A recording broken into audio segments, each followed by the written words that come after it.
आपण स्वतःसाठी जगतच नाही, म्हणून लोकांची इच्छा पूर्ण करण्याच्या नादात लागू नका.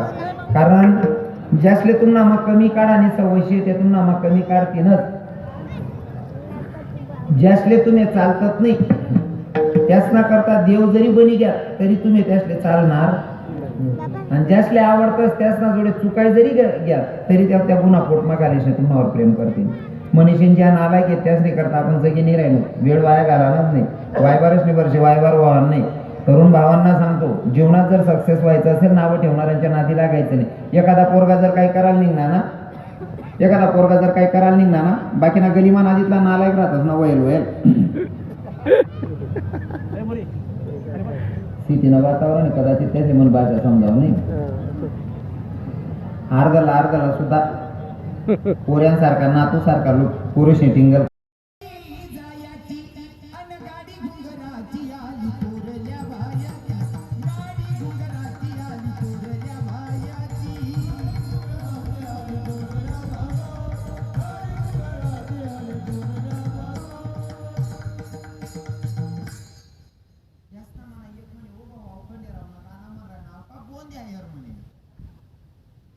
अजून 15 मिनिटं बाकी आहेत. मी गौडन म्हणलो, मग दुसरी गौडन म्हणलो, पण आमच्या वारकरी संप्रदायातली नाही बरं माऊली बाबा.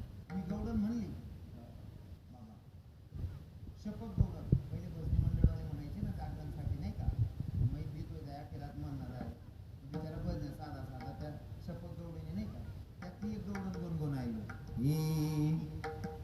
ही निघाली घट भरण्या यमुनेला. देखाव्याचा परमार्थ नाही. आणि तरुण भावांनी एक नंबर वातावरण तयार केलेलं आहे. वाजवणारे म्हणणारे सगळेच एकदम अप्रतिम सगळं नियोजन आहे नाही का. व्यासपीठ वगैरे सर्व सजून मंडप वगैरे बसायला आसन वगैरे.